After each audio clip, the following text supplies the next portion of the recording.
All right, so why don't we have a look here? So our final's coming up Monday, and that's 1 to 3. Are there general questions on things? I mean, what we could look at would be some of that chapter 14 homework, and then also the review for the final. So why don't we start off with the review, just to kind of see, you know, what's up with this thing.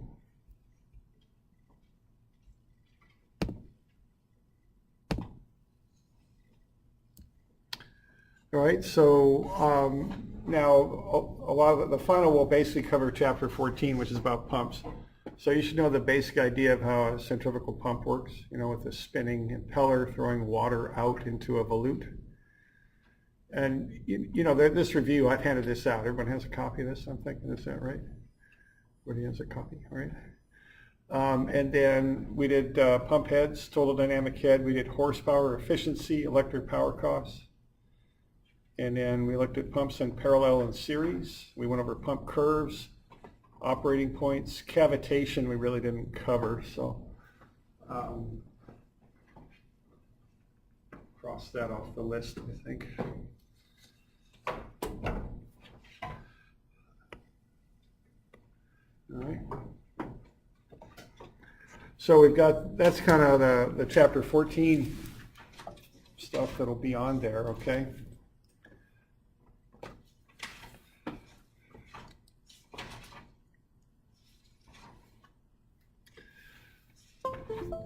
All right, so what I've got here is you should be able to do some of these calculations. TDH, which is total dynamic head. I've got NPSH listed there, but we didn't really cover that. We ran out of time, so you don't need to be able to do that. And then horsepower, you know, and efficiency, kilowatt hours, okay. And what I have listed here is just what sort of problems you might go over to, you know, to practice this stuff. So what I've got is the homework that I assigned right there. But then also I've got the worksheets out of the back of the book listed. And the answers on the worksheet problems are in Moodle, okay, so you could get to those if you wanted. So there's those worksheets from the first year class that are in the back of the book. They're like 10A, 10B, that kind of thing. And so and the problem there, numbers are referenced there for those if you want to do some more practice. Okay, finding the operating point, I didn't give any homework on that, so I think we won't do that either, okay? So basically the calculations will basically be TDH and horsepower efficiency type stuff, and then also reading the pump curves. So that's what you want to be able to calculate. Okay. All right.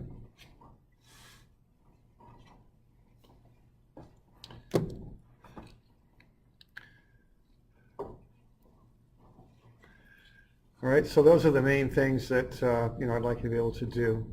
Now I'll also have some calculations there on force, which is pressure times area, and flow rate, which is velocity times area. And those are on the previous midterms, you know. Okay.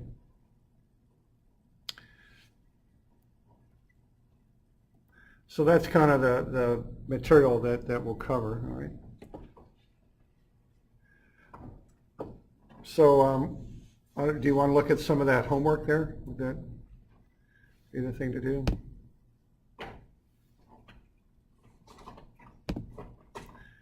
Now, the other thing that I'll mention is this stuff, you know, a lot of this stuff is in Moodle. So what I've got in Moodle, these are the downloads there. So the formula sheets in there, of course. The worksheets, the answers to the worksheets B and C are in Moodle. And then there's also the whole pump, the key to chapter 14 is in Moodle, and the final exam review is in there too. So you can just have a look at those whenever you want, okay? They're right there. So just be aware of that you can just find a lot of this stuff in Moodle. All right, so let's have a look here, maybe at some of these homework problems.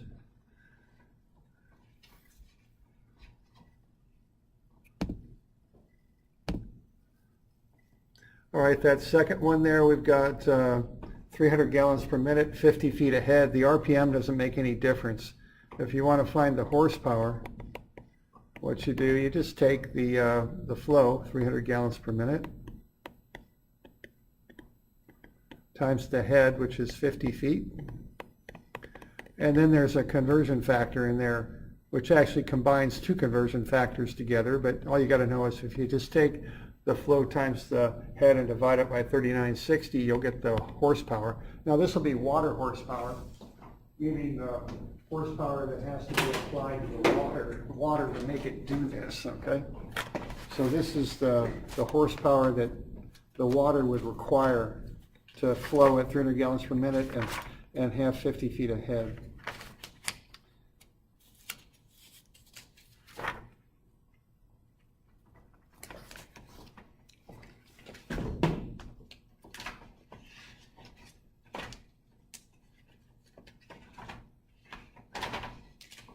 All right, it comes out to be 3.79.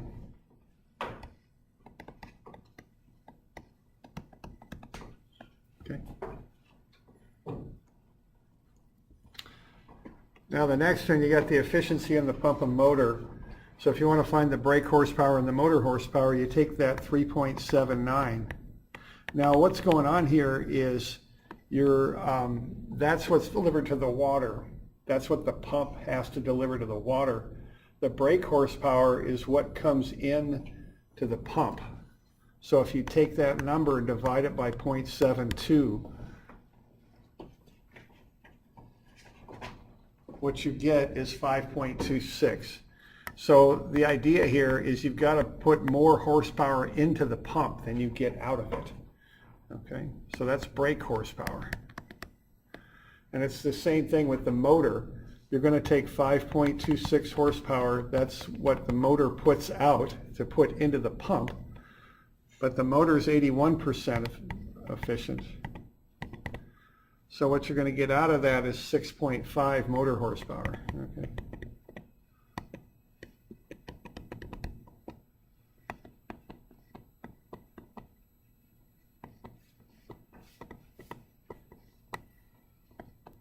So what's going on here is you've got to get 6.5 horsepower into the motor. If you do that, you'll get 5.26 out of the motor and into the pump. And if you do that, what you get is 3.79 horsepower being applied to the water. Each step of the way, it drops a little bit. So I kind of keep an idea in my mind of whether I want my answer to get bigger or smaller to get the next thing. So that tells you whether to multiply by efficiency or divide by it. If you multiply by efficiency, it gets smaller. If you divide, it gets bigger, okay? So every step of the way through the motor and the pump, the power drops, okay?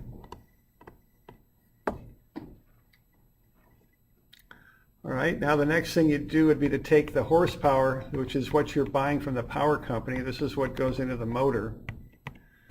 And then you've got 0.746 kilowatts in a horsepower. All right, and that'll get you the kilowatts. And then we're running 8 hours a day. So you just multiply that by 8 hours. And that'll get you kilowatt hours. When you multiply that chain together, it's 38.8. You know, and if you know that power costs 10 cents a kilowatt hour, that would be $3.88, $3.88. Okay. Right. All right, now the next thing here are these pump heads, all right? Now these, you know, I've got this in Moodle already, so this solution is in Moodle. But just kind of keep in mind the basic ideas here. What you're doing to find the TDH, which is total, means everything. Dynamic means the water's flowing. And H means the head in feet. Is you're going to take how high you got to lift the water. And then you add into that the head loss as you push the water through the system. That's what TDH means. It's the combination of those two things. All right, so what you got to do is just find how high you're lifting the water, and that's easy enough. You just take the top, which is 524, and take away the 143, which is the bottom reservoir. So we got these two reservoirs. Subtract the difference and you get that lift. It's 381 feet. But when you move the water through that system, you get head loss also. Okay? So what you want to do is find the total head loss. Now what that's going to be is the minor losses due to the fittings plus the losses due to the pipe. So what I would do with this is I would take all the fittings and list them and put down their L over D values. So an ordinary outlet, L over D is 20, two standard L's, so 2 by 64 is 128, two open gate valves, 2 by 12 is 24, and an ordinary outlet is 30. Okay. So that's the L over D's for the fittings. When you got two fittings, of course, you multiply by 2. And then what I want to do, I want to find out how much pipe is that equivalent to. And so the way you do that is this is an L over D. D means diameter. You want that in feet. This is 4-inch pipe, which is 1/3 of a foot diameter, 0.333. So I'm going to multiply each one of those by 0.333. So I'll get these numbers here, and then I just add them up. And I'll get the total equivalent length of those fittings is 67.33 feet. So the idea there is those collection of fittings have the same head loss as 67.33 feet of pipe. So then I've got 60 feet of pipe on the inlet side, 1,800 feet of pipe on the outlet side, plus I got 67.33 for the fittings. Add everything up, I get 1927.33 feet. So I can find my head loss per 100 for this because I know the flow is 150 gallons per minute. I got 4-inch pipe, so the head loss is 2.57 per 100. And I've got 19.27 100-foot lengths. So the head loss is 49.53 feet. Okay.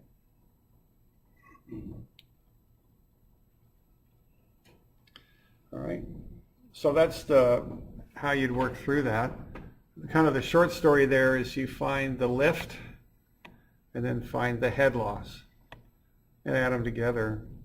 I mean, that's basically it. There we go. So the TDH then would be the 381, which is how high you're lifting the water, plus the head loss. So that's 430.53. Okay. Now, once you've got that, you can find the water horsepower. Head times flow over 3960 is 16.3 horsepower. Brake horsepower, you divide out the efficiency of the pump.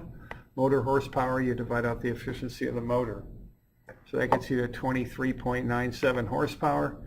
Then you can convert that into kilowatts, 6 hours a day. That gets you kilowatt hours, 30 days in a month. So 3219 kilowatt hours per month. That's the basically the energy requirements of that pump in a month's time. Okay.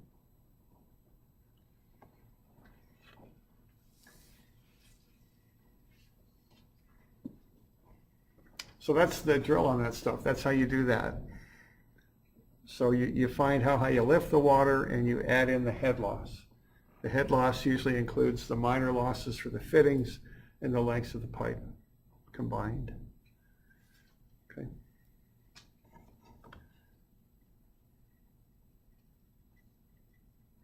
And then once you've got that, it's just the head, so you can find the power, TDH times GPM over 3960. Divide out the efficiencies to get the brake horsepower and the motor horsepower, and do the conversions to find the kilowatt hours per month. Okay.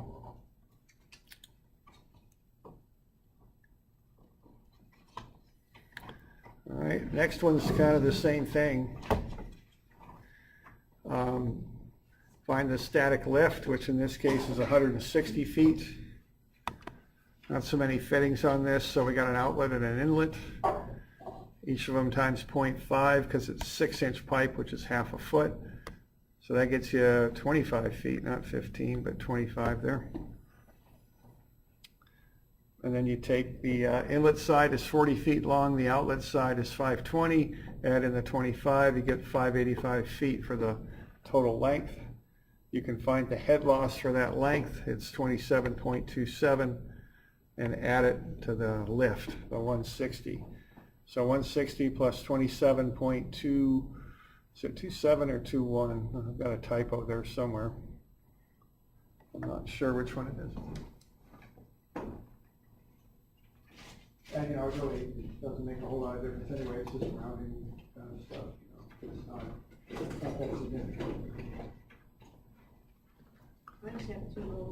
Yeah, I figured, yeah, I was thinking, when I said that, I figured, you know, y'all are just rounding too, so who knows what the exact answer is. Yeah, I got 2.0, so I probably was 2.1 was probably what I meant, so, okay. But, you know, no worries on that, it's not a big deal, it's not a big deal, okay. All right. And then once you've got that, that's the head, and you can find the horsepower and all that stuff that you need, okay?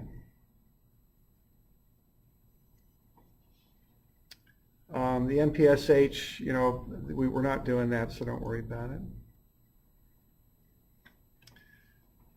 All right, so you get the water horsepower, TDH times GPM over 3960, it's 28.37. Brake horsepower, you divide out the efficiency of the pump, so that's 37.3. Motor horsepower, you divide out the efficiency of the motor, so it's 45.5. You can convert that into kilowatt hours with a 14-hour day and get 475.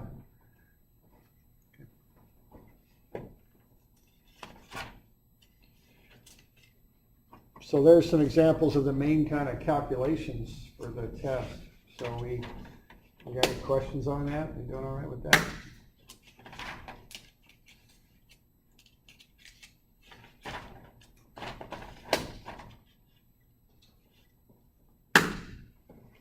We're good?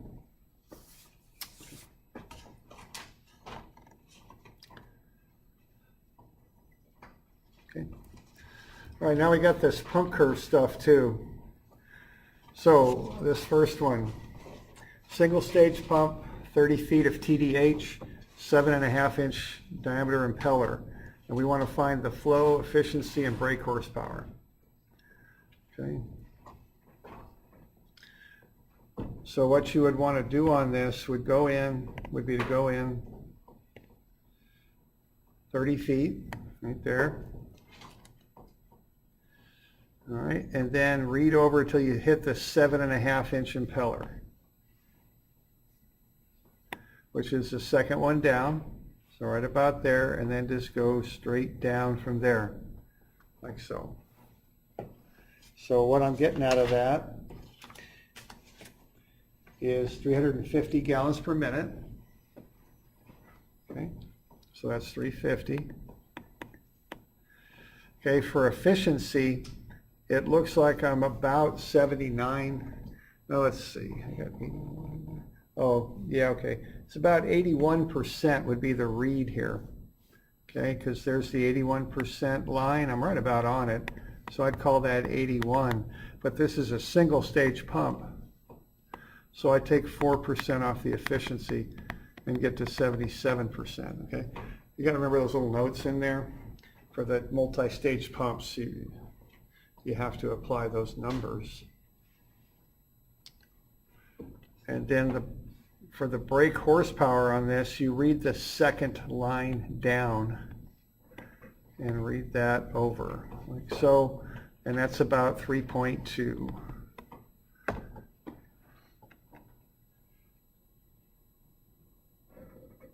All right. So that's the deal with that one.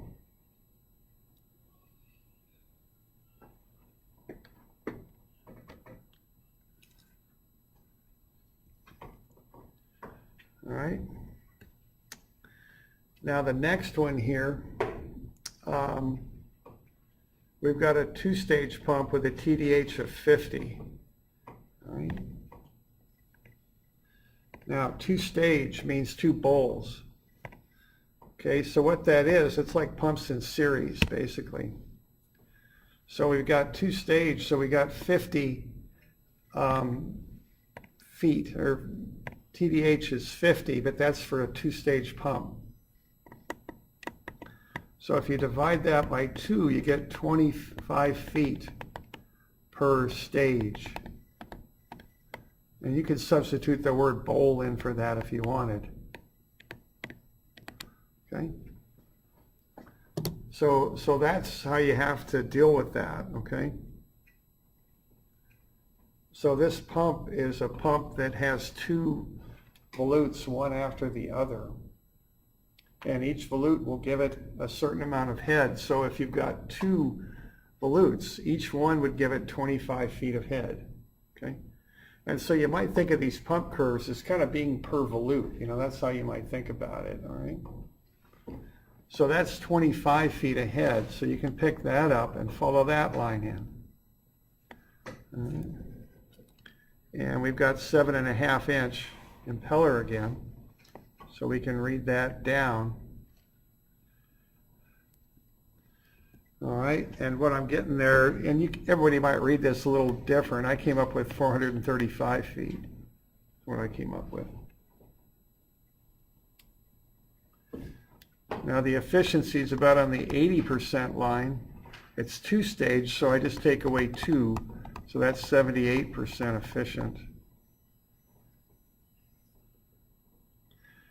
And then the horsepower, brake horsepower, what that is, that's roughly, and again, you know, this graph isn't perfect, so call it 3.5, but that's per bowl, okay? So for the horsepower, for the brake horsepower, off the chart, I'm reading 3.5, but I've got 2 bowls, so I'm going to need twice that. I'm going to need 7 brake horsepower is what I'm going to need. Okay, that's what that pump's going to call for to do this, because it's a 2-stage pump. So with 50 feet of head developed by that 2-stage pump, each bowl will develop 25 feet. Okay. So each bowl then will be 78% efficient. Each bowl then will generate that 435 gallons per minute. But remember, that's just going from one bowl right into the next. When you've got one of these multi-stage pumps, you know, they look something like that. If you've got a pump set up like so with those 2 bowls. So they're going to take the 435 gallons per minute and just send it on to the next bowl, which is going to take that same 435 and push it through. Okay, it doesn't double up the flow or anything. They're just one right after the other. What gets doubled is the power, not the flow. Okay. So the flow is just 435, but the power requirements are doubled, because if you're going to double the head that you generate, you need twice as much power to do it. So to generate that 50 feet ahead, you take the reading, which is 3.5, and you double it up to 7. Okay. So on this one, we have the head, but we doubled the power requirements thing when we went to the charts.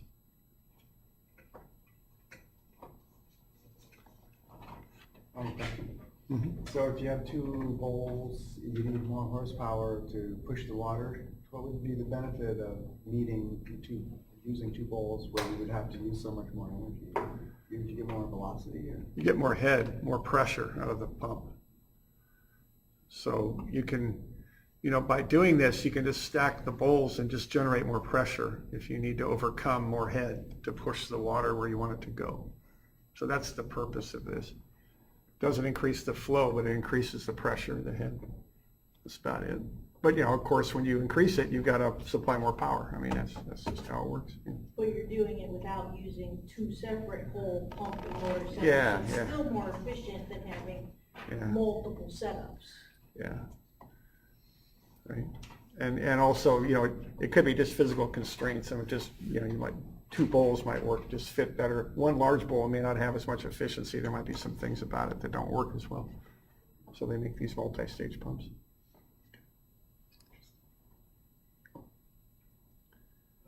All right.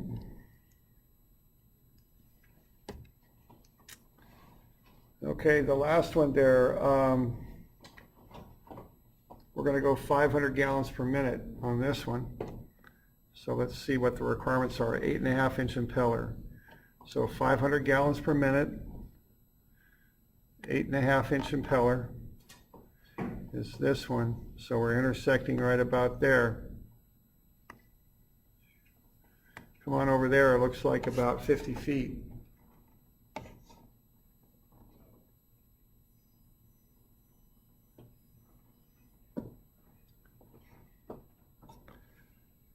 Actually, it's a little bit less, so 48 is what I actually called it. So 48 feet. And do you guys have 500 or 350? What do you guys got in your book? I've got, my notes are a little ambiguous on this one for that problem. It's 14.9. Yeah. With 500. 500, okay, thanks. Okay, so 48 feet. Okay, now if you look at the efficiency lines, they're kind of running through there. You're a little bit, you're close to the 60%, and that seems to be about as high as it goes. So I'd call it 68% efficient, or 60% efficient. There's no notes on this.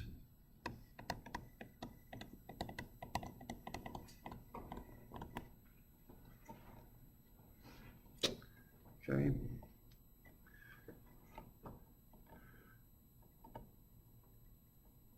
All right, now if you look at the, so we got the TDH, we've got the efficiency.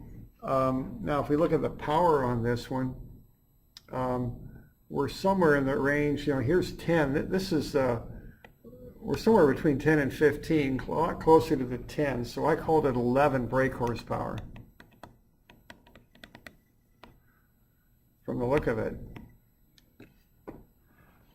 Now what they've done there is they've called out common motors apparently that you can get with this pump. So you get a 15 horse, 10, 7.5, 5, and 3 point, whatever that is. It should be 3.0, I think. All right, so, but you're going to have to use the 15 horse motor. I wouldn't want to undersize the motor. So I'd probably put a 15 horse motor on this.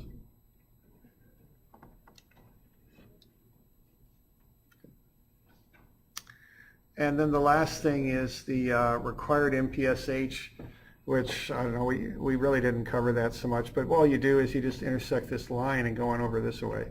This is a lift pump is what this is. Okay, it lifts water out of a reservoir. It's not a submersible, it's a pump that lifts out. So you can run there, and so the required MPSH is about 15 feet. Which in our terms here means the static lift, how high you can lift water out of this reservoir. There's things about 15, okay, also.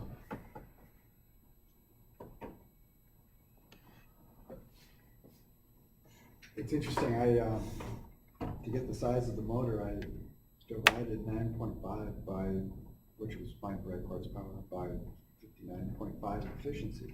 I noticed you didn't do that here. How did you find your brake horsepower? What I'm doing here, they've run different lines through here. So 10 brake horsepower is running this way. I don't know if my pen would work. Here we go. So there's the line for 10 brake horsepower, and here's the line for 15 up above. So I'm just looking where I am between those two lines. I'm an awful lot closer to 10 than I am to 15. So I just interpolated and called it 11.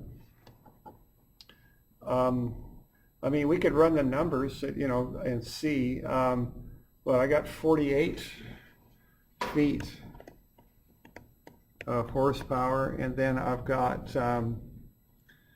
500 gallons per minute, and we can just run the numbers and see how well that works, you know.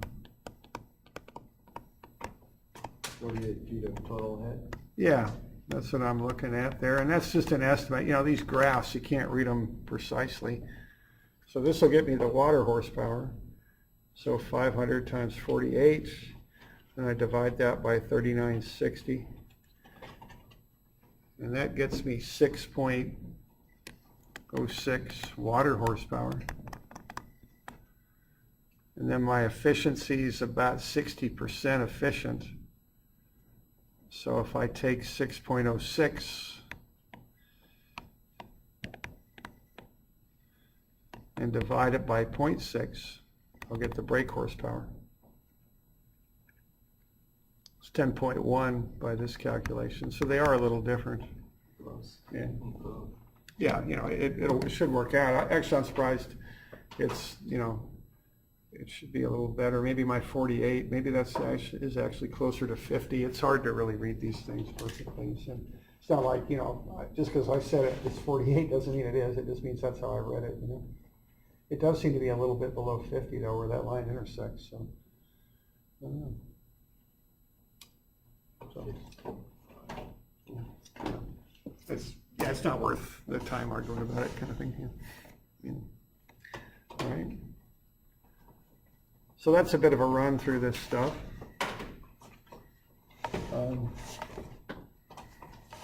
You know, and keep in mind that stuff's posted in Moodle. I've got review problems that are the answers to the homework, and then the answers to some of those worksheet problems are in Moodle as well.